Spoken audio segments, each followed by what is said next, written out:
పెద్దలందరికీ ధన్యవాదాలు చేస్తూ ఇప్పుడు ఎవరైతే మన గెస్ట్గా వచ్చిన వారికి ఐపీఎఫ్ జాతీయ అధ్యక్షుడు జితేంద్రజీ గారికి సన్మానం చేయవలసిందిగా కోరుతున్నాం. అలాగే మన పార్లమెంట్ సభ్యులు కూడా బీజేపీ అందరూ కూడా సన్మానం చేయవలసిందిగా కోరుతున్నాం.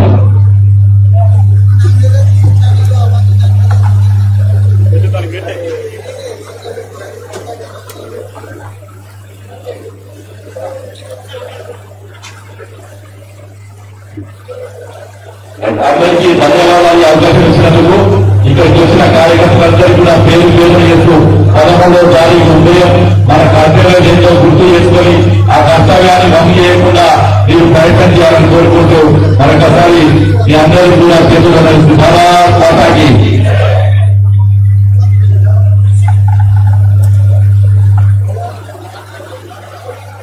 ధన్యవాదాలు. అలాగే శ్రీ రాష్ట్ర కార్యదర్శి పల్లి రంగారెడ్డి గారిని మాట్లాడవలసిందిగా కోరుతున్నాం.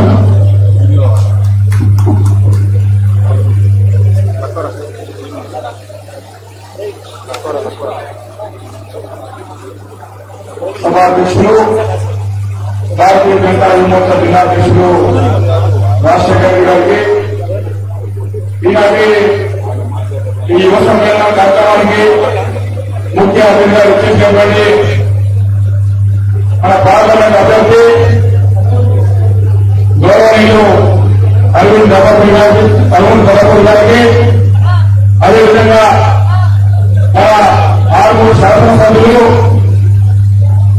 గౌరవనీయులు పై రాజేష్ రెడ్డి గారికి, ఈ కార్యక్రమానికి అతిథిగా వచ్చేసినటువంటి భారతీయ జనతా యువమోర్చా రాష్ట్ర అధ్యక్షులు సోదరులు చెవిల మహేందర్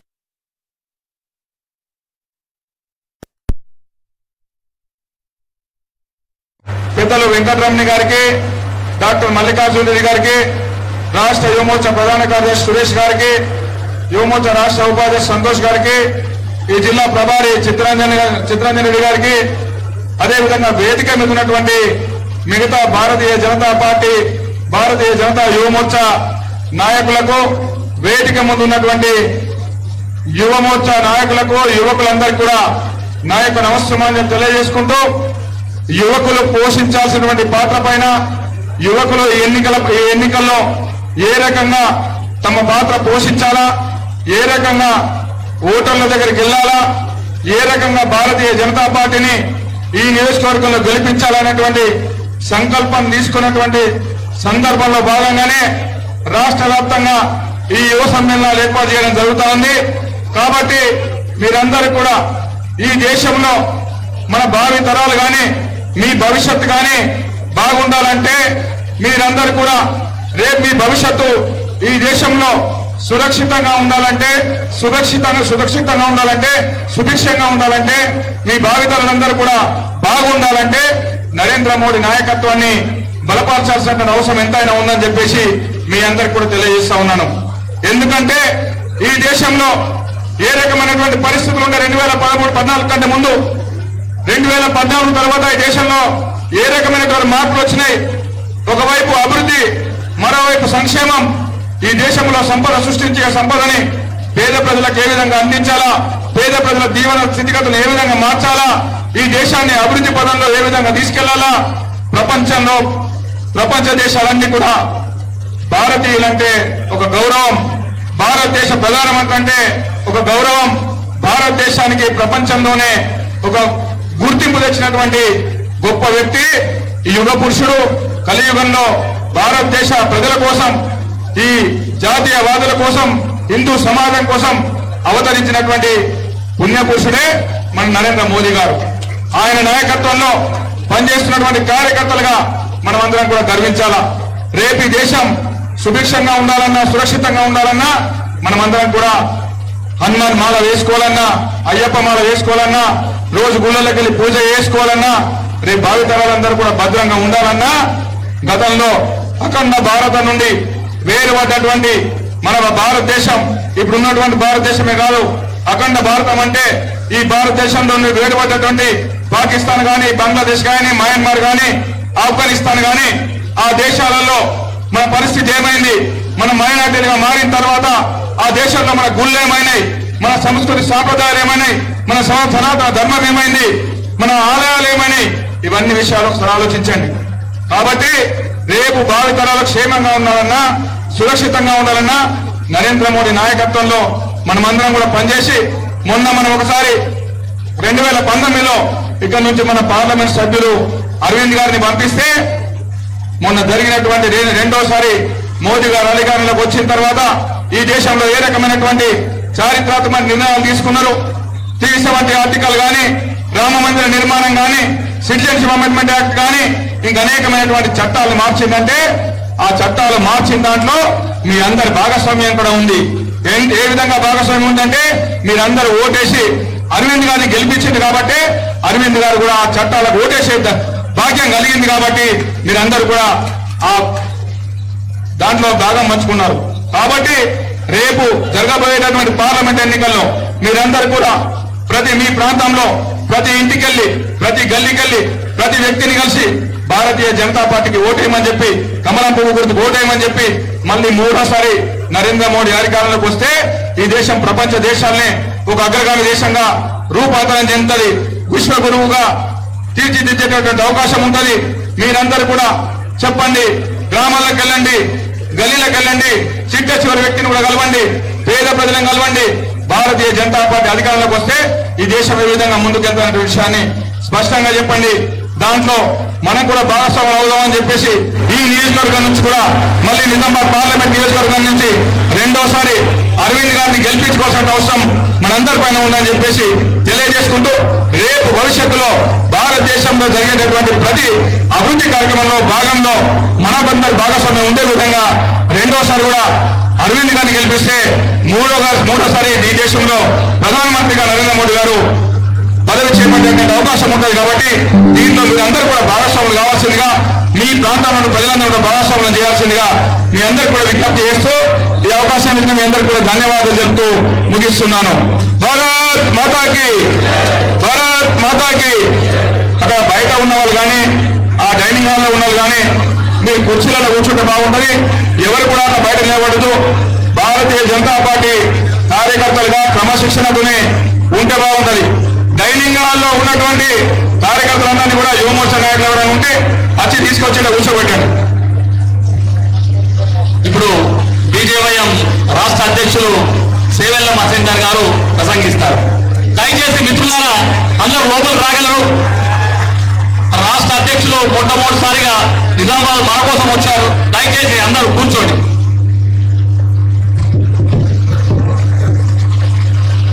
భారత్ మాతాకి. అందరూ కూడా రెండు చేయకూడదు. భారత్ మాతాకి, భారత్ మాతాకి. జై శ్రీరామ్, జై శ్రీరామ్. ఈరోజు నిజామాబాద్ పార్లమెంట్ కి సంబంధించి బీజేవైఎం ఆధ్వర్యంలో యువ సమ్మేళనానికి విచ్చేసినటువంటి మన పార్లమెంట్ అభ్యర్థి ధర్మపురి అరవింద్ అన్న గారికి, అదేవిధంగా మన ఎమ్మెల్యే రాకేష్ అన్న గారికి, పార్టీ పెద్దలు గంగిరెడ్డి అన్న గారికి, దినేష్ అన్న గారికి, అదేవిధంగా మనని ముందుండి నడిపిస్తున్నటువంటి పార్టీ పెద్దలకు, యువమోర్చా రాష్ట్ర నాయకులకు, జిల్లా పదాధికారులకు, నిజామాబాద్ గడ్డ పైన బీజేపీ జెండా ఎగరవేయాలని చెప్పేసి దాదాలాడుతున్నటువంటి నా కార్యకర్త మిత్రులందరూ కూడా నా యొక్క నమస్కారాలు. మిత్రులారా, ఈరోజు దేశవ్యాప్తంగా ఎన్నికలు జరుగుతున్నాయి. దేశంలో ఉన్నటువంటి మన నరేంద్ర మోడీ గారిని మూడోసారి ప్రధానమంత్రిగా కూర్చోబెట్టాలనే ఉద్దేశంతో దేశంలో ఉన్నటువంటి కులాలు, మతాలు, ప్రాంతాలనే వ్యత్యాసం లేకుండా అందరూ కూడా ప్రధానమంత్రిగా చూడాలనే ఒకే ఉద్దేశంతో ముందుకు పోతున్నటువంటి సందర్భం మనమంతా కూడా గమనిస్తున్నాం. కాబట్టి అలాంటి వ్యక్తులందరినీ కూడా జాగృతం చేయడంలో యువమోర్చా కార్యకర్త మిత్రులందరూ కూడా ఎటువంటి స్వార్థం లేకుండా విశ్వాసంగా కార్యకర్తలతో కూడా కష్టపడి పనిచేయాల్సినటువంటి అవసరం ఉందని చెప్పేసి ఈ రోజు ఈ యొక్క రాష్ట్ర అధ్యక్షుడుగా మీ అందరినీ కూడా కోరడం జరుగుతుంది. మిత్రులారా, మీ అందరూ కూడా తెలిసినటువంటి విషయమే, దేశవ్యాప్తంగా ఉన్నటువంటి జాతీయ పార్టీలు కావచ్చు, అదేవిధంగా ప్రాంతీయ పార్టీలు కావచ్చు, అదేవిధంగా కుటుంబ పార్టీ కావచ్చు, అందరూ కూడా భారతీయ జనతా పార్టీని దిద్దుకు దించాలి. భారతీయ జనతా పార్టీ కనుక మళ్ళొకసారి అధికారంలోకి వస్తే మా యొక్క తప్పులన్నీ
తీసుకుపోతా. ఈ యొక్క దేశంలో కులాలు, మతాలు, ప్రాంతాలనే వ్యత్యాసం లేకుండా అందరికీ ఒకే రకమైనటువంటి న్యాయం చేసినటువంటి ఘనత ఈ యొక్క ప్రపంచంలో ఎవరికైనా ఉన్నది అంటే అది మన నరేంద్ర మోడీ గారికే ఉన్నదని చెప్పేసి మీరందరూ కూడా గమనించాలి. అరవింద్ అన్నకు మనం ఎలక్షన్ క్యాంపెయిన్ చేసినటువంటి సందర్భంలో గడప గడపకు తిరుగుతూ ఒక్కొక్క ఇంటికి తిరుగుతూ అమ్మలని, అక్కలని, అన్నలని, తమ్ములని అందరినీ కూడా నరేంద్ర మోడీ గారికి ఓటు వేయాలి, నరేంద్ర మోడీ గారిని ప్రధానమంత్రి చేయాలంటే మన ధర్మపురి అరవింద్ గారికి మనం ఓటేసి గెలిపించాలని చెప్పేసి మీరందరూ కూడా గడప గడపకు తిరగాల్సినటువంటి అవసరం ఎంతైనా ఉందంటున్నారా. ఈ రోజు రాష్ట్రంలో మన 10 ఏళ్ల పాటు పాలించినటువంటి టీఆర్ఎస్ యొక్క గవర్నమెంట్ ఏదైతే పాలించినటువంటి ఎక్కువ మనలాంటి యువతని పక్కగా పట్టించారు. యువతని పట్టించుకోలేదు, విద్యార్థులను పట్టించుకోలేదు, స్కాలర్షిప్లు లేదు, తెలంగాణ ఉద్యమంలో ప్రాణత్యాగం చేసినటువంటి వ్యక్తులను పట్టించుకోలేదు. వారి యొక్క మోసాలనంతా కూడా ఎండగట్టి మన ఓట్ల తీసుకొచ్చి అనేకమైనటువంటి ఉద్యమాలు చేసి వారిని కిందికి దించే ప్రయత్నంలో మనం నిజమైన సందర్భంలో ఏదైతే గుంటలక్కలాగా ఎదురు చేసినటువంటి కాంగ్రెస్ గవర్నమెంట్, కాంగ్రెస్ వ్యక్తులంతా కూడా అధికారాన్ని యాక్సిడెంట్ గా తీసుకునే తప్ప వారి యొక్క కృషి ఎక్కడ కూడా లేదని చెప్పేసి మన యొక్క ప్రజలకు తెలియజేస్తున్న అవసరం ఎంత ఉన్నది. మనం ఈ యొక్క నిజామాబాద్ గడ్డపై నుంచి అనేకమైనటువంటి సేవల కార్యక్రమాలలో మన యొక్క అభ్యర్థి చుట్టూ పాల్గొన్న మీ అందరూ కూడా తెలుసు. మన అభ్యర్థి అనేకమైనటువంటి విషయాలలో రోడ్డు లేబిలో కావచ్చు, పేద కుటుంబాల గురించి కావచ్చు, అదేవిధంగా పెళ్లిలైనటువంటి వ్యక్తుల కోసం కావచ్చు, నిర్మలమైనటువంటి విశ్వాసం లేకుండా స్వచ్ఛమైన మనతో ప్రజలకు ఈ యొక్క నిజామాబాద్ గడ్డ మీద సేవలు చేసే అధికారము, సేవ చేసే గుణం ఏ అభ్యర్థికైనా ఉంది అంటే అది కేవలం మన భారతీయ జనతా పార్టీకే దక్కుతుందని చెప్పేసి చెప్పాల్సినటువంటి అవసరం ఎంతగా ఉన్నది. ఈరోజు మొన్నటి మొన్న ఫామ్ హౌస్ నుంచి బయటకు వచ్చినటువంటి కేసీఆర్ గారు ఈ బీజేపీలు కేవలం అక్షంతలు పంచడం, పూలర పంచడం, వీటి ద్వారా ఓట్లు అడుగుతున్నారని చెప్పేసి అంటారు. అయ్యా కేసీఆర్ గుర్తుంచుకో, భారతీయ జనతా పార్టీ కేవలం హిందుత్వ ఏజెండా ఒకటే కాదు, భారతీయ జనతా పార్టీ భారతదేశం యొక్క అభివృద్ధి ఏజెండా నింపేది. మా యొక్క ఎజెండా ఇప్పుడు పెట్టుకున్నటువంటి కాదు, మా పార్టీ ఆరంభం నుంచే పెట్టుకున్నాం అనే విధంగా యువమోర్చ కార్యకర్తలు మీ ముందుకు తీసుకోవాల్సిందిగా వాళ్ళందరూ కూడా ప్రయత్నం చేస్తుంది. మిత్రులారా, మనమంతా కూడా ఇంతకు ఒక మిత్రులు చెప్పడం జరిగింది. మనకంతా కూడా భారతీయ జనతా పార్టీకి సంబంధించినటువంటి పెద్ద మనుషులంతా కూడా మనకు జెండా అయితే ఆ జెండా నిలబడాలంటే ఆ దండ అంతా అవసరం. ఆ దండ అనేది జెండా నిలబడడానికి ఎంతైతే కృషి చేస్తారో, ఎవరైతే పార్టీ సిద్ధాంతానికి మన పార్టీకి వ్యతిరేకంగా ఎవరైతే పనిచేస్తారో అదే దండాతో నేను గుణపాఠం చెప్పే విధంగా యువత కార్యకర్తలందరూ కూడా తయారు కావాలని చెప్పి సందర్భంగా తెలియజేస్తున్నారు. మిత్రులారా, ఏదైతే గడిల రాజ్యంగా పెట్టుకొని ఒక కుటుంబ పాఠాన్ని పాలిస్తున్నటువంటి కేసీఆర్ ఇంతకుముందు మాదే ఆసనం ఈ తెలంగాణ మొత్తం కూడా మేమే శాసిస్తాం, అందరూ మించితో లేరని చెప్పేసి నిర్ణయించుకున్నటువంటి సందర్భంలో సీఎం కేసీఆర్ యొక్క మూర్తిని ఓడగొట్టి చరిత్ర సృష్టించినటువంటి గడ్డ గొప్పతనం మన యొక్క అరవిందనకే దక్కుతుంది. అరవిందనని ఆ విధంగా ఆశీర్వదించే విధంగా కార్యాచరణ చేసినటువంటి నా కార్యకర్త మిత్రుల యొక్క కృషి అదే స్థాయిలో ఉంటుంది. కాబట్టి మిత్రుల మరొకసారి నిజామాబాద్ గడ్డ మీద నుంచి ఏదైతే నరేంద్ర మోడీ గారు తినేపాల్ ట్రాన్స్ఫర్ అంటున్నారో ఆ 400 సీట్లలో అత్యధికంగా ఓటు మన నిజామాబాద్ గడ్డ మీదకే చేయాలి. నరేంద్ర మోడీ గారి యొక్క దృష్టి మొత్తం కూడా మన యొక్క నిజామాబాద్ మీద పడాలంటే ఇక్కడ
स्पीकर जी, विजय जी और हमारे यहाँ के विधायक राजेश जी और मेरे सारे भारतीय जनता पार्टी के साथीगण स्टेज पे और निजामाबाद की युवा शक्ति भारतीय जनता युवा मोर्चा। दोस्तों, यशस्वी प्रधानमंत्री जी हर वक्त एक बात बोलते हैं कि दुनिया में सबसे बड़ा जवान देश कौन सा है? वो है भारत, क्योंकि सबसे ज्यादा यंग लोग दुनिया में सबसे ज्यादा भारत में बसते हैं। और आज यशस्वी प्रधानमंत्री जी सबसे ज्यादा यदि किसी से प्यार करते हैं तो वो है आप लोगों से। दोस्तों, आज तीन वक्त आया जब हमको नरेंद्र जी मोदी को तीसरी बार प्रधानमंत्री बनाने का मौका मिला। 10 सालों में हमने पूरी भारत की कायाकल्प होते हुए देखा। एक जमाना था जब 2014 के पहले न तो रोडें होती थी न लाइटें होती थी, लेकिन आज पूरी दुनिया में आप जाइए, कहीं पे भी इतना डेवलपमेंट नहीं दिखेगा। गए 10 सालों में प्रधानमंत्री जी ने 52,000 किलोमीटर हाईवे बना दिए पूरे भारत में। दोस्तों, कभी आपने कभी कल्पना की थी कि 370 हम हटा पाएंगे? आपको याद है, जैसे 370 हटाया, कांग्रेस ने वादा किया कि हम सरकार में आएंगे कि हम 370 को वापस ले आएंगे। वो सपना का सपना ही रह गया। सुप्रीम कोर्ट ने डिसीजन दे दिया और आज कश्मीर हमारा नहीं, हमारा गर्व है और हर वक्त रहेगा। हमारे 500 सालों का संघर्ष हमने खत्म किया यशस्वी प्रधानमंत्री जी के नेतृत्व में। और लोग बोलते थे कि मंदिर वही बनाएंगे लेकिन तारीख नहीं बताएंगे। लोग तारीख भी बता दी, मंदिर भी बन गया और नाम लगा के दर्शन भी कर दिए। जय श्री राम, जय श्री राम। तो मैं यूएई से आता हूं और तेलंगाना की सबसे ज्यादा एनआरआई यूएई में बसते हैं। एक लेबर केंद्र में अरविंद जी मेरे साथ विजिट करते हैं। मैं बता नहीं सकता हूं कि प्यार करने वालों की संख्या सबसे ज्यादा यूएई में बसती है, वो भी तेलंगाना की बसती है। क्योंकि आप लोगों का दर्द इनका दर्द होता है, आपकी खुशी इनकी खुशी होती है। और संसद में यदि कोई आपके लिए आवाज उठाता है तो वो अरविंद जी उठाते हैं। मेरा ये आपसे प्रण लेने का है, दोनों हाथ उठा के बोलिए कि इस बार 72,000 को 2 लाख की नींद में बदलेंगे। सारे हाथ उठने चाहिए और हम ये वादा करें अरविंद जी के, इस बार हम पार्लियामेंट को 2 लाख से ज्यादा मतों से विजिट करना जो है पार्लियामेंट को दे देंगे और नरेंद्र जी मोदी को 3 प्रधानमंत्री बनाएंगे। दोस्तों, आपने 10 सालों के डेवलपमेंट देखे होंगे। 11 करोड़ 70 लाख टॉयलेट यशस्वी प्रधानमंत्री जी की कृपा से हर गरीब को मिला। स्वच्छता अभियान के अंतर्गत 12 करोड़ से ज्यादा नल से जल के अंतर्गत नल का कनेक्शन दे दिए गए। 11 करोड़ से ज्यादा मां बहनों को आंसू पोंछ के गैस कनेक्शन दे दिए गए। 4 करोड़ से ज्यादा बेघरों के मकान दे दिए गए। 3 करोड़ 18 लाख सुकन्या समृद्धि अकाउंट खो दिए गए।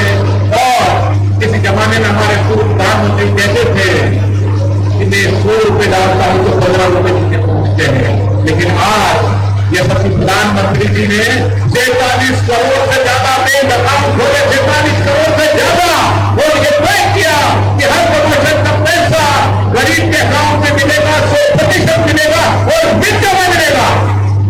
ये है नरेंद्र जी मोदी का प्रधान। दोस्तों, अंत में मैं आपको फिर से बोलना चाहता हूं कि यूएई में कोई भी काम हो, इंडियन पीपल फोरम आपके लिए सदैव तैयार रहता है, मां बहनों के सेवा के लिए तैयार रहता है।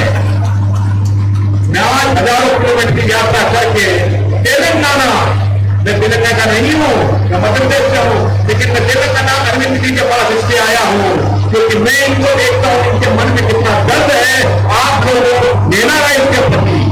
ये मेरे बड़े भाई कहते हैं और मैंने सोचा कि मैं अरविंद जी के हाथ मजबूत करने के लिए आप लोगों के साथ आऊं। मैं आप लोगों के बीच से निकला हुआ 3 साल आशीर्वाद विद्यार्थी परिषद और झांसी जनता युवा मोर्चा से निकला हूं। आपको देख के मुझे मेरी जवानी याद आ गई। दोस्तों, एक बार डॉक्टर गणेश अरविंद जी का स्वागत करिए और एक बार फिर से फ्रेंड लीजिए कि हम इस बार 2 लाख से ज्यादा मतों से अरविंद जी को विजय बनाएंगे। बहुत बहुत धन्यवाद। एक भारत श्रेष्ठ भारत। जय हिंद, जय भारत। Thank you వర్గేజీ. ఇప్పుడు మన ప్రసంగాలకు ఈ ఆర్మూర్ ప్రజల నుంచి హైదరాబాద్ వరకు ఈ రాష్ట్రం నలుగురు పేరు తెచ్చుకున్న ఆర్మూర్ టైగర్ రాజేష్ గారిని ప్రసంగించవలసిందిగా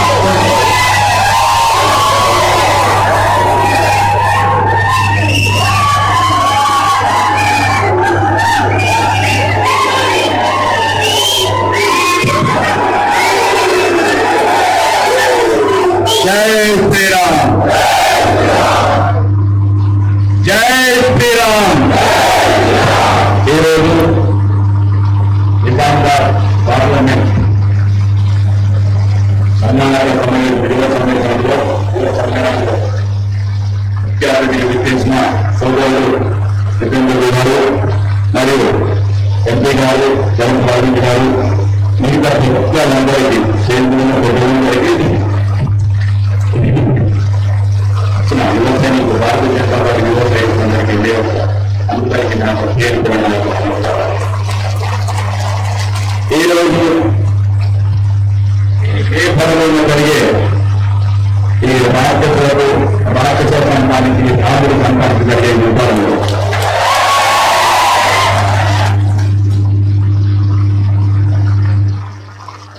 ఈ 2030 వరకు మన ప్రధానమంత్రి గారు నరేంద్ర మోడీ గారు మన కళలు ఇంకొక అభివృద్ధి చెందిన భారతదేశం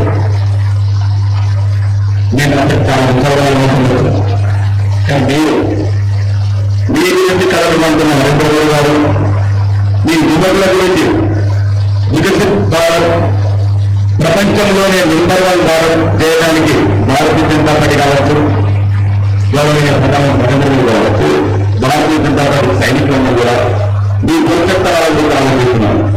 కానీ రాహుల్ ఖాన్ అండ్ దేవేంద్ర ఇద్దరు దీన్ని ఎక్కువ ఇస్లామిక్ ఇండియా చేద్దామని వాళ్ళు ప్రయత్నం చేస్తున్నారు. నేను ఉంటామా ఉంటాను అక్కడి వరకు మీరు మాత్రం ఉన్నారు. మీరు మాత్రం ఉండాలి భారతదేశంలో. ఎవడైతే మన మతాలు మార్చాలనుకుంటున్నారు, ఎవడైతే మన ధర్మాలు మార్చాలనుకుంటున్నారు, అదే చెప్తున్నాను. నా శక్తిని దారదూసిపోతాను. పోరాడాల్సింది మీరే భవిష్యత్తరాలు.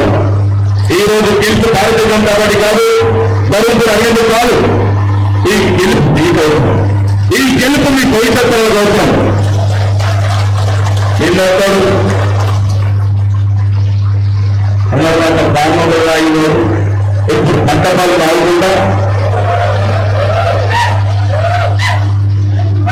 అక్షంతలు కలుపుకుంటే పులిగోడ వెంటుంటారు. రాజకీయాలు మాట్లాడడానికి అన్న వయసు ఒకటి మాత్రం చెప్తున్నా ఈ వేదిక ద్వారా ఎవ్వరేడు పొరపాటు తెలంగాణ నా కర్మం గురించి అవమానకరంగా మాత్రమే ఏ నా కొడుకులు వదిలింది. వాడు కేసీఆర్ రేవంత్ పూడివాడ పూడివాడ ఎప్పుడు కూడా నీకు మధ్యప్రాణం ఇస్తే కేసీఆర్ నీ కూతురు లేదని బీహార్ పేరు. నా అక్షంతలు దమ్ముంటే నేనేమంటూ స్పీచ్లా ఈ తెలంగాణ రాష్ట్రం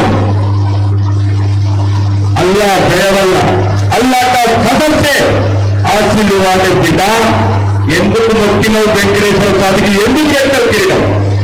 తెలంగాణ ఏర్పడడానికి వెంకటేశ్వర స్వామి కిరీటం ఎందుకు పెడతారు? విజయవాడ కంటకున్న దుర్గమ్మకు గొప్పకు ఎందుకు? అంటే ఎవ్వరు కూడా మన వాళ్ళు లేదు. అది కేసీఆర్ ఎందుకంటే మీరు పదాలు ఇబ్బంది కానీ నాకు కూడా వెళ్ళడానికి. ఎందుకంటే నైతికత కూడా మనుషుల గురించి మాట్లాడాలంటే మాకు ఇబ్బంది ఉంది. ఉత్తరం మాత్రం చెప్తున్నారు. మీరు ఎందుకు రాజకీయంగా మాట్లాడండి. ఈ అసలు రిజర్వేషన్ పాస్ చేస్తున్నారు. ఈ కులంగాల ముఖ్యమంత్రి ఇస్తారు రేవంత్ రెడ్డి. దేశాన్ని వీడిసిన వాళ్ళు మీరు, దేశాన్ని నమ్మిన వాళ్ళు మీరు, దేశాన్ని అమ్మవలసిన మీరు. ఈ దేశానికి సర్వనాశనం చెదలు వర్తించింది కాంగ్రెస్ ప్రభుత్వం. ఈ రిజర్వేషన్లు, నా దళిత సోదరుల రిజర్వేషన్లు మీరు ముస్లింలకు ఇచ్చారు 4%. దాని గురించి అమిత్ షా గారి రాయితీని కూడా దయచేసి చేశారు. ఈ రోజు సోషల్ మీడియాలో ప్రతి ఒక్కరు దాన్ని వక్రీకరించి రిజర్వేషన్ మనం క్యాన్సల్ చేస్తున్నామని ఒక ప్రకటన. అంటే ఇట్లాంటి దుర్మార్గులు కోరుకోండి. ముఖ్యమంత్రి జూలై 4 తర్వాత ఉండడం అధికారంలో తెలంగాణలో ఉంటాడా, టీఆర్ఎస్ 460 రూములు ఉంటాడా ఎవరికి లేదు. మీకు ఆగస్టు 15 మళ్ళా నేను చెప్పినాం, మా దేవుళ్ళ మీద ఉపయోగపడుతున్నాను, మళ్ళా నేను పెద్ద మొత్తం మీద పెడుతున్నాను. ఇంకొకసారి చెప్తున్నా రేవంత్ రెడ్డి, కేటీఆర్ అన్నాడు నిజంగా చెప్తున్నా, కేటీఆర్ అన్న పదమే కరెక్ట్. నువ్వు మగాడు అయితే, నువ్వు దక్షిణ తెలంగాణ బిడ్డలు అయితే రేపు అల్లా మీద ఉపయోగపెట్టాను, రేపు జీసస్ ఉపయోగ నువ్వు మారు. నీకు ఎటువంటి నైతిక విలువలు లేవు, నువ్వు రాజకీయ రంగానికి పనికిరావు. కాబట్టి రేపటి చెప్తున్నాం, ఎవరన్నా ఎక్కడన్నా మనం ఎందుకు వేయడం ముఖ్యంగా కూడా ముఖ్యమంత్రి రేవంత్ రెడ్డి గురించి దమ్ముంటే ఎక్కడ వాళ్ళు అక్కడ హిందువులు ఏ పార్టీకి చెందిన వాళ్ళైనా సరే, కమ్యూనిస్టులు కావచ్చు, కాంగ్రెస్లు కావచ్చు, దేవుడు కావచ్చు, మీరు ఒకవేళ హిందువులు అయితే మీలో హిందువుల రక్తమే వదులుకుంటే వెంటనే నిలబడండి. మా దేవుళ్ళ మీద ఒత్తిడి పెడుతున్నారు, అల్లా మీద ఎందుకు పెట్టట్లేదు, జీసస్ మీద ఎందుకు పెట్టలేదు, నిలదీయండి. ప్రతి ఒక్కటి చెరగాలి. ముఖ్యమంత్రి అయితే భాష కరెక్ట్ ఉండాలి, యాస కరెక్ట్ ఉండాలి. రాజ్యాంగబద్ధమైన పదవి ఉన్నప్పుడే ఆ పదవికి బంధుదేవారు. 420 మాటలు, 420 కేసులు, ఇక్కడ వాళ్ళు 9 ఎక్కువ ఏమంటండి 34,000 కోట్లు ఎక్కడికి వెళ్ళిపోతుంది భారత పదవి. అంటే నీకు మొత్తంగా నమ్మకం ఉంది. సుప్రీంకోర్టు నీకు తుదిగారు 24 ఇచ్చింది, 24. నువ్వు ఉండేది లేదు తెలంగాణలో, నువ్వు దాన్ని రైతుల రుణమాఫీ పూర్తి చేయకపోతే. ఇక ముఖ్యంగా ఈ దేశానికి సంబంధించిన వాళ్ళు పౌరసత్వం తీసుకొని పాస్పోర్ట్ తీసుకున్నట్టు మాత్రం మన దేశం వాళ్ళు, మన దేశం వాళ్ళు కాలేదు. ఆ రక్తంలో, ఈ నేల మీద, ఈ గడ్డ మీద పుట్టిన వాళ్ళకే ఆ దేశం మీద ప్రేమ, దేశం మీద అన్ని రకాల బాధ్యతలు. ఎక్కడో ఇళ్ళలో పుట్టి, ఎక్కడో ఇళ్ళలో పుట్టి పౌరసత్వం తీసుకొని పాస్పోర్ట్ తీసుకున్నంత మాత్రాన భారతీయులు ప్రేమించకూడదు. మనం ఆలోచించాలి, భారత గడ్డకి ప్రతి ఒక్కరు మొత్తం అనుకున్నారు. ఈ నేల మీద అప్పుడు ప్రేమించాలి. కాబట్టి దయచేసి సోనియా గాంధీ గారు కావచ్చు, రాహుల్ గాంధీ గారు కావచ్చు, ఈ దేశాన్ని ఇక్కడ నిలువున నంది ముక్కలు వేసిన రాజకుటుంబం అభివృద్ధి. మనం చెప్పాలంటే అందరూ చెప్తారు, ఏ రోజు ఎయిర్పోర్ట్ కావచ్చు, సీపోర్ట్ కావచ్చు, సెక్యూరిటీ కావచ్చు, పెట్టుబడులు కావచ్చు, మనకి నెల్లూరు కంపెనీ కావచ్చు, ఆయుష్మాన్ భారత్ కావచ్చు, కరోనా కళాశాలలు కావచ్చు, కరోనా ఫ్యాక్టరీ కావచ్చు, ఎంతకు ఉద్యోగులు చెప్పుకుంటూ పోతే అభివృద్ధి దయచేసి పేద ప్రజలు కావచ్చు, పెద్ద ప్రజలు కావచ్చు, మధ్య ప్రజలు ఈ దేశాన్ని సందర్భంగా పెట్టిన ఒక నాయకత్వం నాకు ఒక ఉదాహరణ చెప్తాను. నరేంద్ర మోదీ గారు ఎప్పుడైతే అభినందన్ని కింద వేశారో, అభినందన్ని కింద వేసిందో 103 బ్రహ్మోస్ పాకిస్తాన్. ఒక్కసారి పాకిస్తాన్ ప్రెసిడెంట్ అమెరికాకు ఫోన్ చేస్తే మన బెంగళూరు రాష్ట్రంలో ఒక్క సైనికుడికి 103 బ్రహ్మోత్సవాలు చెప్పాడంటే 130 కోట్ల భారతీయుల గురించి ఎంతకైనా తెగించే నరేంద్ర మోదీ చెప్పారు. భారతీయులు నరేంద్ర మోదీ గారు ఉండాలని అవసరం ఉంది. నరేంద్ర మోదీ గారు ఉండాలంటే ఇక్కడ అభివృద్ధిగా గెలవాలని అవసరం ఉంది. రోజు రోజుకు ప్రతి ఒక్కరు, ఈ రోజు మీడియా కావచ్చు, ఈ ఆర్టికల్స్ కావచ్చు, లేకపోతే చూతాకు, అవినీతి పరుడు, అబద్ధాల పేరు, అహంకారి, అరాచకవాది, అనుమూల లేదంటే మాట్లాడే మాటలు కావచ్చు, ప్రతిరోజు గమనించండి దయచేసి. ఈ పేపర్లు అన్ని ఎండింగ్ మరి చెప్పిన అబద్ధాలే రాస్తున్నాయి. రిజర్వేషన్ ఆంధ్రప్రదేశ్లో రిజర్వేషన్లు ఇవన్నీ చాలా మామూలు కాబట్టి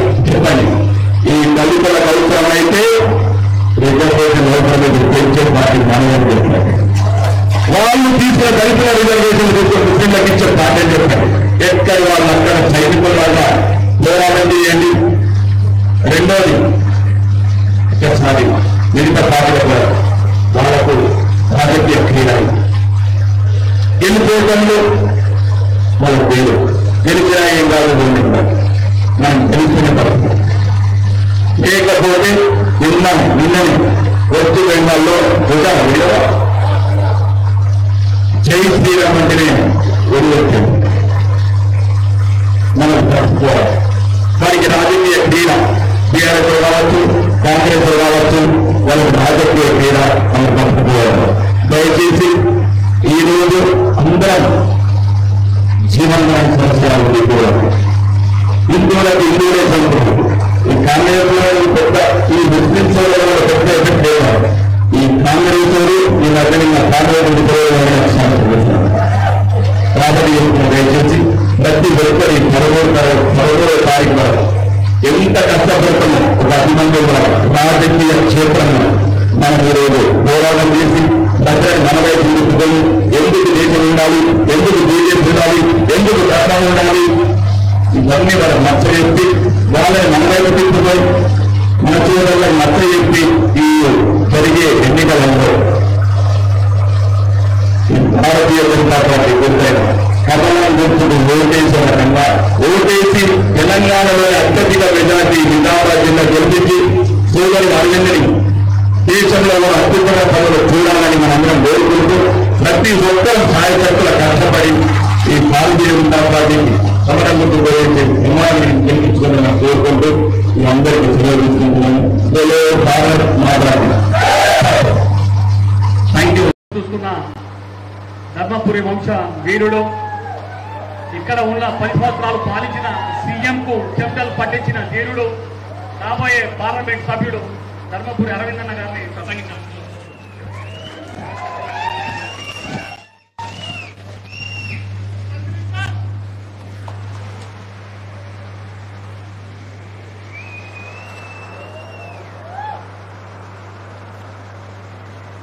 జై శ్రీరామ్, జై శ్రీరామ్, భారత్ మాతా కి, భారత్ మాతా కి. నేటి యువ మోర్చా కార్యక్రమానికి విచ్చేసిన IPF Indian people forum United Arab Emirates అధ్యక్షులు శ్రీ జితేంద్ర వైద్య గారికి, కార్యక్రమంలో పాల్గొంటున్న ఆర్మూర్ నియోజకవర్గ ఎమ్మెల్యే సోదరులు రాకేష్ రెడ్డి గారికి, జిల్లా అధ్యక్షులు దినేష్ గారికి, రాష్ట్ర కార్యదర్శి పెద్దలు మల్లెగంగారెడ్డి గారికి, రాష్ట్ర యువ మోర్చా అధ్యక్షులు సోదరుడు మహేందర్, అదే రకంగా భారతీయ జనతా పార్టీకి సంబంధించిన నాయకులందరికీ, యువ మోర్చా నాయకులందరికీ, ఈ కార్యక్రమంలో పాల్గొంటున్న నా యువ మోర్చా సోదరులందరికీ కూడా, కార్యకర్తలందరూ కూడా మనస్ఫూర్తిగా నమస్కారాలు తెలియజేస్తా ఉన్నాను. ఇవాళ కాంగ్రెస్ పార్టీ చాలా వెనుకబడి ఉన్నది. దేశంలో వెనుకబడి ఉన్నది, రాష్ట్రంలో వెనుకబడి ఉన్నది. రాష్ట్రంలో అబద్ధాలు చెప్పి ప్రభుత్వాలకు వచ్చింది. చిన్న మెజారిటీ ఉన్నది, ఎక్కువ తక్కువ మెజారిటీ లేదు, చాలా తక్కువ ఉన్నది మెజారిటీ. దానికి ముఖ్యమంత్రి గారికి అభద్రతా భావం ఎక్కువైపోయింది. అబద్ధాలు చెప్తా ఉన్నారు. అబద్ధాలు చెప్పి రాష్ట్రంలో ప్రభుత్వంలోకి వచ్చింది. ఇప్పుడు మళ్ళా పార్లమెంట్ ఎలక్షన్లలో మళ్ళా అబద్ధాలు చెప్పడానికి ప్రయత్నం చేస్తూ ఉన్నారు. ఇక్కడ రేవంత్ రెడ్డి 2 రోజుల నుంచి చూస్తున్నా, అమిత్ షా గారి మీద మోడీ గారి వీడియోలు, అమిత్ షా గారి వీడియోలు మార్పు చేసి ఫ్యాబ్రికేట్ చేసి వాళ్ళ నాయకులందరూ తెలంగాణ కాంగ్రెస్ పార్టీ కూడా హ్యాండిల్లో పెట్టింది, సోషల్ మీడియా హ్యాండిల్స్లో. జీవన్ రెడ్డి గారు ఆయన హ్యాండిల్లో పెట్టిండ్రు, ఆయన మీద కంప్లైంట్ ఇచ్చింది. ఇప్పుడు ఆయన సభ్యత్వం, మన ఈ అభ్యర్థిత్వం క్యాన్సిల్ చేయాలని ఎలక్షన్ కమిషన్ ఆఫ్ ఇండియాకి కంప్లైంట్ చేయడం జరిగింది. అమిత్ షా గారు స్పీచ్ని మార్చి పెట్టడం జరిగింది. ఆయన వయసుకు తగ్గుతుందా అండి మీడియా మిత్రులు? జీవన్ రెడ్డి గారు మీ వయసుకి ఇటువంటి పనులు తగ్గుతాయా? మీ వయసు 75 సంవత్సరాలు, మీరు 15వ సారి ఎలక్షన్ నిలబడుతున్నారు. మీరు చేసే పనులు ఇవేనా? మీరు 45 సంవత్సరాల సుదీర్ఘ రాజకీయ జీవితంలో ఏం చేశారు చెప్పండి. ఇప్పటిదాకా ఒక్కడు చెప్తలేడు. ఆయన జగిత్యాల నుంచి ఉన్నారా? యువమోర్చా కార్యకర్తలు ఉన్నారా? ఇక్కడ ఉన్నారా? జగిత్యాలకి లక్షణాలు ఉన్నారా? ఉన్నారు. జరవాలని చెప్తారా? ఒకళ్ళు రండి పైకి రండి, ఒకళ్ళు రండి పైకి. వస్తలే దా మా యువమోర్చా అధ్యక్షుడు దా. 45 సంవత్సరాలల్లా 15 సార్లు ఎలక్షన్లు నిలబడ్డారు. ఇప్పుడు సిట్టింగ్ ఎమ్మెల్సీ ఉన్నాడు. 45 సంవత్సరాల జీవన్ రెడ్డి గారు జగిత్యాలకి ఏమైనా చేసిండ చెప్పుకోదగ్గ పని ఏమని చెప్తే ఇక్కడ దగ్గర చెప్పు. ఏం చేయాలి? కార్యకర్తలు పనిచేసిన వాళ్ళ మీద భుజాల మీద చేసి పనిచేసిన వాళ్ళని బొంద పెట్టు తప్ప చేసింది ఏం లేదు. అంటే ఆయన అన్నదానిలో వాస్తవం ఉన్నది. 15వ సారి ఎలక్షన్లు నిలబడుతున్నాడు. ఒక్క కాంగ్రెస్ కార్యకర్తకి పెరిగే అవకాశం ఇచ్చిండా? ఆయనకు జాగిచ్చిండా? నేను ఇలా మీరందరూ యువమోర్చా కార్యకర్తలు అందరూ ఉన్నారు, మీరు నన్ను 6 ఏళ్లను చూస్తున్నారు. ఇవాళ భారతీయ జనతా పార్టీ అసెంబ్లీ స్థాయిలో కాంగ్రెస్కి ఎన్ని ఓట్లు వచ్చినాయో, బీఆర్ఎస్కి ఎన్ని ఓట్లు వచ్చినాయో మనకు కూడా ఇంచుమించు అన్ని ఓట్లు వచ్చినాయి. అదే జగిత్యాల పట్టణంలో భోగా శ్రావణి అని ఒక యువ నాయకురాల్ని భారతీయ జనతా పార్టీ తయారు చేసింది కదా. ఒక బ్యాక్వర్డ్ క్లాస్ పద్మశాలి బిడ్డని తయారు చేసింది.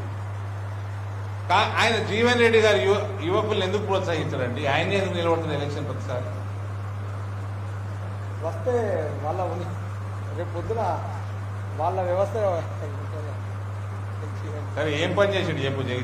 జగిత్యాలకి ఏం చేసిండని ఒక్కటి, ఇప్పుడు మనం 3 ఏళ్లలో ఒకటి పసుపోటు ఇస్తాను బాండ్ ఇచ్చిన మాట అలా నేను చేసిన అందరికి తెలుసు. జీవన్ రెడ్డి ఏం చేసిండు? జీవన్ రెడ్డి ఏం చేయలేడన్న. ఈ 15-20 సంవత్సరాల నుంచి 45 సంవత్సరాల నుంచి చేసిన అభివృద్ధి ఒకటి. నువ్వు కొట్టినావా? మేము ఉండక ముందు నుంచి ఎమ్మెల్యే ఉన్నాడు కదా. ఏం చేసిండు చెప్పు. చెప్పుకోదగ్గర ఇక్కడ ఏబీవీపీ నుంచి వచ్చిన మహీందర్ ఇలా యువమోర్చా అధ్యక్షుడు. రామన్న గోపన్నని సంపినోని తీసుకుపోయి ఇంట్లో దాచిపెట్టిండు. మధుసూదన్ గౌడ్ని సంపినోని తీసుకుపోయి ఇంట్లో దాచిపెట్టిండు జీవన్ రెడ్డి. ఇది ఇవాళ ఇంకా ఎవరైనా జగిత్యాల వాళ్ళు ఉంటారు, రండి పైకి రండి. ఏం చేసిండు జీవన్ రెడ్డి అడుగుదాం. 45 సంవత్సరాలు ఏం చేసిండు చెప్పండి. ఆయన ఎమ్మెల్సీ ఉన్నాడు. ఇవాళ ఎమ్మెల్సీ ఉండి గ్రాడ్యుయేట్ కాన్స్టిట్యున్సీకి వెళ్ళి నిలబడ్డాడు, గెలిచిండు. 4 ఉమ్మడి జిల్లాలు, ఆదిలాబాద్, నిజామాబాద్, కరీంనగర్, మెదక్. ఈ 4 జిల్లాలు ఏమైనా తిరిగిండా? గ్రాడ్యుయేట్లు గత 5 సంవత్సరాల నుంచి కేసీఆర్ పాలనల, ఇప్పుడు 6 నెలల కాంగ్రెస్ పాలనల నోటిఫికేషన్ లేదు, ఉద్యోగ అవకాశాలు లేవు. ఎన్నడన్నా రోడెక్కిండా జీవన్ రెడ్డి గారు? ఎన్నడన్నా రోడెక్కిండా? ఎన్నడన్నా గ్రూప్ 1, గ్రూప్ 2 పేపర్లు లీక్ అయితే ఎన్నడన్నా రోడెక్కిండా? ఎక్కలే. 2018లో 60,000 ఓట్లతో ఓడిపోయింది ఆయన. 60,000 ఓట్లతో అసెంబ్లీ ఓడిపోయి ఎమ్మెల్సీగా గెలిచిండు. బీఆర్ఎస్ పార్టీ క్యాండిడేట్ పెట్టలేదు. బీఆర్ఎస్ పార్టీ క్యాండిడేట్ అని పెట్టలేదు. యాద పెట్టుకోండి. ఎందుకు పెట్టలేదు? ఆ తర్వాత ఆయన ఎమ్మెల్సీగా ఎన్నుకున్నాక ఎందుకు కొట్లాడలేదు? జీవన్ రెడ్డి గారు మీరు చేసే రాజకీయాలు ఏంటి? మళ్ళా రిజర్వేషన్లు ఇవాళ ఏంటి అన్ని. నేను ఆయన పెద్ద మనిషి, మళ్ళీ నేను జాగ్రత్తగా మాట్లాడాలి. చేసే పనులేమో ఇసుటివి. ఆయన వయసుకి అమిత్ షా స్పీచ్ మార్చి ఫ్యాబ్రికేట్ చేసి మార్పు చేసి పెడతారా అండి? తగునా మీకు? రిజర్వేషన్లు అంటే బీజేపీ వస్తే తీసేస్తుందట. మీరు 75 సంవత్సరాలలో దాదాపు 60 సంవత్సరాలు, 55 నుంచి 60 సంవత్సరాలు మీరు పాలించిండ్రు. ట్రైబల్ వెల్ఫేర్ మినిస్ట్రీ పెట్టింది అటల్ బిహారీ వాజ్పేయి, భారతీయ జనతా పార్టీ. ఇవాళ ఎకనామికల్ వీకర్ సెక్షన్స్ కి, అగ్రవర్ణాల్లో ఉన్న ఎకనామికల్లీ వీకర్ పేదలకి 10% రిజర్వేషన్ ఇచ్చింది Bharatiya Janata party. Reservation పెంచుతున్నది Bharatiya Janata party. Amit Shah గారు మోడీ గారు పదే పదే చెప్తున్నారు, మేము తుర్కోళ్ళది, మేము రిజర్వేషన్లు కట్ చేస్తాం, ఎస్సీ ఎస్టీ ఓబీసీలకి పెంచుతాము అని. బాజాప్త మీడియా ఉన్నది, తుర్కోళ్ళ రిజర్వేషన్ కట్ చేస్తాం, ఎస్సీ ఎస్టీ హలో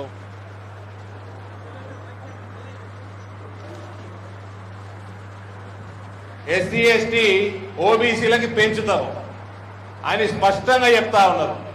ఈ జీవన్ రెడ్డి గారు ఏమన్నారండి, వెనుకబడ్డ అగ్రవర్ణాలకి రిజర్వేషన్ నరేంద్ర మోడీ గారు కల్పించినప్పుడు అగో మేము రెడ్డిలం 5% ఉన్నాం, మాకు 10% రిజర్వేషన్ ఇచ్చిండు మోడీ, మాకు ఎందుకు అంటున్నాయి, మాకు ఎందుకు అంటున్నాడు. మళ్ళా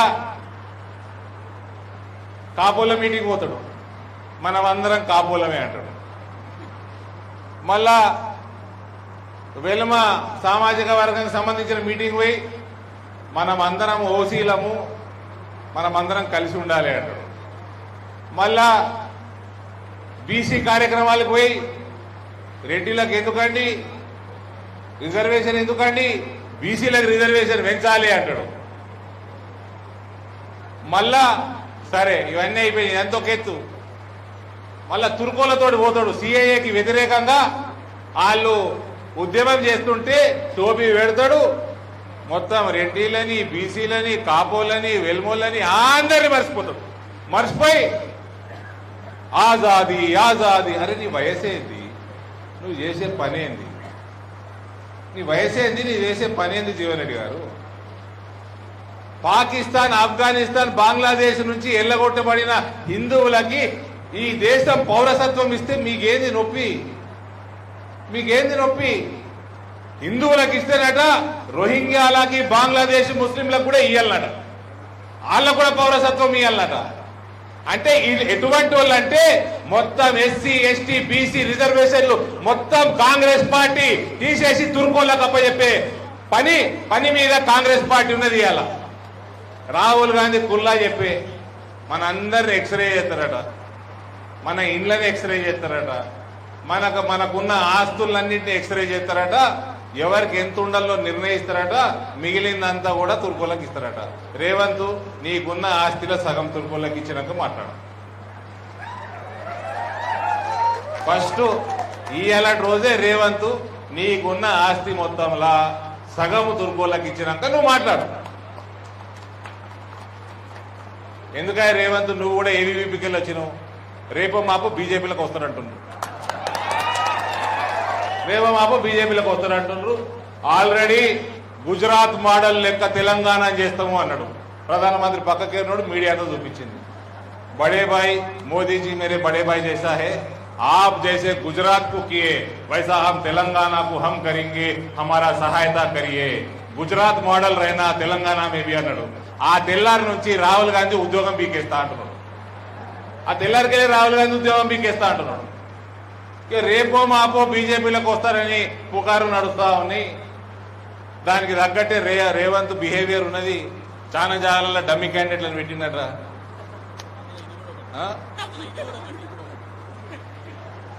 చాలా జాగాలలో డమ్మీ క్యాండిడేట్లను పెట్టినట్ర. నేను ఒక మిత్రుడిగా అయితే నేను ఆహ్వానిస్తా అని చెప్పిన బీజేపీలకి. ఫైనల్ గా నడ్డా గారు నిర్ణయం చేయాలి, మిత్రుడిగా అయితే నేనైతే రమ్మని చెప్తున్నా. వీళ్ళంతా ఇటువంటి అబద్ధాలు చెప్పి బీజేపీ బీఆర్ఎస్ దోస్తి, బీజేపీ బీఆర్ఎస్ దోస్తి అని చెప్పి తుర్కోలని బేవకూఫ్ చేశారు. రాయలు అసెంబ్లీ ఎలక్షన్ తుర్కోలందరూ బేవకూఫ్ చేశారు. వాళ్ళు పిచ్చల లెక్క మొత్తం ఓటర్ని తీసుకుపోయి కాంగ్రెస్ కేసారు, ఆ కేసీఆర్ ని ముంచారు. ఆ కేసీఆర్ బతుకుండగా బీజేపీని జర కంట్రోల్ చేసాడు పెరగకుండా ఈ రాష్ట్రంలో. ఆయనతో ముసలోని ముంచిర్రు. కాంగ్రెస్ వాడు ఎక్కడ కూడా బీజేపీని కంట్రోల్ చేయలేడు. ఎడయేతున్న దేశం కాంగ్రెస్ మొత్తం ఖాళీ అవుతున్నది. ఈడ కూడా రేవంత్ కూడా కాంగ్రెస్ ఖాళీ చేసి బీజేపీలోకి వస్తాడు.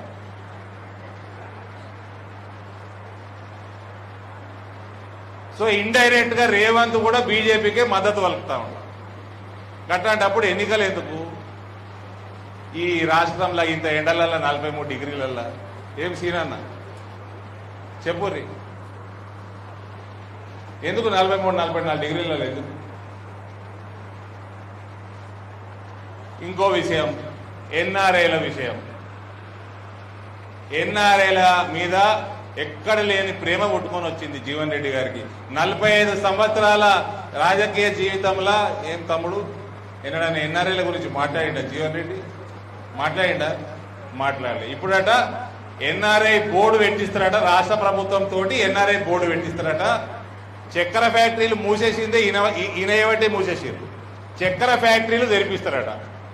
ఈయనకి లోక్సభలో ఎలక్షన్లు వేస్తే చక్కెర ఫ్యాక్టరీలు తెరిపియనీకే రాష్ట్ర ప్రభుత్వం ఎన్ఆర్ఐ బోర్డు పెట్టనీకే లోక్సభ ఎన్నికతోటి ఏం పని? నువ్వు ఆల్రెడీ ఎమ్మెల్సీ ఉన్నావు, చేసుకో, ఈ ఎలక్షన్లలో తిరగదు. ఆ రెండింటితోటి రాష్ట్ర ప్రభుత్వంతో పని, కేంద్ర ప్రభుత్వంతో పనే లేదు. నీకు ఏంటి కోటేయాలి? ఆ రెండు కూడా రాష్ట్ర ప్రభుత్వం పనిగా చేపించుకోనుంటివి. నువ్వు డిసెంబర్లో ఓడిపోయి జనవరికి వెళ్ళి తెలుసు జీవన్ రెడ్డి గారే ఇక్కడ కాంగ్రెస్ అభ్యర్థి అని అందరికి తెలుసు కదా, అందరు జనవరికి వెళ్ళే కదా. మరి నీకు నిజంగానే ఎన్ఆర్ఐల మీద ప్రేమ ఉంటే నువ్వు ఎందుకు ఎన్ఆర్ఐ బోర్డు పెట్టియలే? మరి నోటిఫికేషన్ రాకంటే ముందు ఎందుకంటే మోసం చేస్తారు పాపం. ఎడార్ల 50 డిగ్రీల ఎండలల్లా తల్లిదండ్రులను ఇచ్చిపెట్టి, చిన్నపిల్లల్ని ఇచ్చిపెట్టి, పుట్టినోడిని కొడుకు పుడితే కనీసం సంవత్సరం దాకా వచ్చే పరిస్థితి ఉండదు వాళ్ళకి. అటువంటి వాళ్ళతో రాజకీయం అవసరమా జీవన్ రెడ్డి గారు ఈ వయసులో? మీకు ఒక్కళ్ళకు ఉద్యోగం కల్పించిండ్రా? నేను చెప్తా ఉన్నా యువమోర్చా, ఈసారి బాండ్ పేపర్ రాయద్దంటారు మా వాళ్ళు, మా సీనియర్ నాయకులు. బాండ్ పేపర్ రాస్తే టెన్షన్ ఉంటుందట. నేనంటా ఉండురు టెన్షన్లా. నేను చెప్తా ఉన్నా ఎన్ఆర్ఐ సోదరులకి, ఇక్కడ వ్యవసాయ ఆధారిత పరిశ్రమలు తీసుకొచ్చి అది పసుపుది కానీ, మక్కని కానీ, వరిది కానీ, ఎథనాల్ కానీ ఇటువంటి వ్యవసాయ ఆధారిత పరిశ్రమలు తీసుకొచ్చి మన జకరాన్పల్లి ఎయిర్పోర్ట్ త్వరతగిన కంప్లీట్ చేపించి ఐసీడీ తీసుకొచ్చి నేను కనీసం 10,000 మంది ఎన్ఆర్ఐలని నా పార్లమెంటుకి వాపస్ తీసుకురాకపోతే నా పేరు మార్చుకుంటా. అదే నా బాండ్ పేపర్. ఈసారి ఎంప్లాయ్మెంట్ మీదనే నా బాండ్ పేపరు. ఇట్లా వ్యవసాయ ఆధారిత పరిశ్రమలు తీసుకురావాలి, ఈ ప్రాంతం పెరగాలి. ఎంఎస్పీకి సంబంధం లేకుండా మార్కెట్ ధరలు ఇలా పసుపు రేట్లు ఏమున్నాయి? ఇలా పసుపు రేట్లు ఏమున్నాయి? ఆల్ టైమ్ రికార్డులు నడుస్తున్నాయి పసుపు రేట్లు. ఆ ఘనత నరేంద్ర మోడీ ప్రభుత్వానికి. మక్కకి, వరికి కూడా అదే పరిస్థితి రావాలి, డిమాండ్ పెరగాలి. కోతలు కోస్తుంటే ఇప్పుడు రాంగరంగ రోడ్ల మీద వరి ఆరేసుకుని ఉన్నారు. కోతలు కోసిన మరుక్షణం కంపెనీలు పొలాలకి వెళ్ళి పంటల్ని తీసుకొని కంపెనీ డైరెక్ట్ వెళ్ళిపోవాలా. ఎక్కడ కూడా మార్కెట్ ఆడుకోవాల్సిన అవసరం కూడా ఉండదు. అటువంటి వ్యవస్థని తెలంగాణలో తీసుకొని వస్తాం. స్కిల్ డెవలప్మెంట్ సెంటర్ భారతదేశంలో బ్రహ్మాండమైన అతి మంచి best skill development centre Nizamabad parliament కి తీసుకొని వస్తాం. వేల సంఖ్యలో ఉద్యోగాలు కల్పించే పని రెండోసారి నేను ఎంపీగా గెలవంగానే నేను పని మొదలు పెడతా. ఈ 5 సంవత్సరాలలో వేల సంఖ్యలో యువతకి ఉపాధి కల్పించి గల్ఫ్ సోదరుల్ని చాలా వేల సంఖ్యలో వాపసు తీసుకొని రావాలా ఇక్కడికి. దీంట్లో బాగుపడేది ఎస్సీ, ఎస్టీ, ఓబీసీ పిల్లగాళ్ళు ఎక్కువ, యువత ఎక్కువ. సో ఇటువంటి కార్యాచరణనే మనకి రెండోసారి పార్లమెంటు ఎలక్షన్లు గెలవగానే చేపట్టబోతా ఉన్నాం. చిత్తశుద్ధి లేదు. ఒక మామిడి రైతులు నాశనం చేసిండు జీవన్ రెడ్డి గారు. పసుపు నిన్నడు పట్టించుకోలేదు. చెరుకు ఫ్యాక్టరీలు మూపించేసి దాన్ని నాశనం చేసిరు, చెరుకు పంటను నాశనం చేసిరు. ఎన్ఆర్ఐల గురించి ఎన్నడూ పట్టించుకోలే. జగిత్యాల పట్టణం గురించి ఎన్నడూ పట్టించుకోలే. ఒక మంచి రోడ్ వేసింది లేదు, ఒక మంచి బ్రిడ్జ్ కట్టింది లేదు. ఎవరు ఒక నాయకుడిని పెంచింది లేదు, పార్టీని పెంచింది లేదు. 15వసారి ఎలక్షన్ కొట్లాడుతున్నారు సారు. అబద్ధాలు చెప్పుడు, దొంగ వీడియోలు పోస్ట్ చేసుడు. ఏందండి ఇది పని? వయసు ఏంది మీది? మీరు చేసే పనులేంది? ఇదే పరిస్థితి. కాబట్టి నేను మిత్రులందరినీ కొడతా ఉన్నా. మహేందర్కి కూడా, మన సంతోష్ కూడా నేను అభినందనలు తెలియజేస్తా ఉన్నా. బ్రహ్మాండమైన రాజశేఖర్కి, రాజశేఖర్ చూస్తున్నాడు నా పేరు మర్చిపోయింది. మీ అందరికి కూడా అభినందనలు తెలియజేస్తా ఉన్నా. బ్రహ్మాండంగా యువమోర్చా కార్యకర్తలు ఈ రకంగానే పనిచేసి నరేంద్ర మోడీ నాయకత్వాన్ని మన ప్రాంతంలో ఇంకింత బలపరిచి పెద్ద మెజార్టీ తోటి బీజేపీని గెలిపించాల్సిందిగా మీ అందరి అభ్యర్థిస్తూ సెలవు తీసుకుంటున్నా. భారత్ మాతాకి. దయచేసి అందరూ ఉండండి, వందన సమర్పణ ఉంటుంది. దయచేసి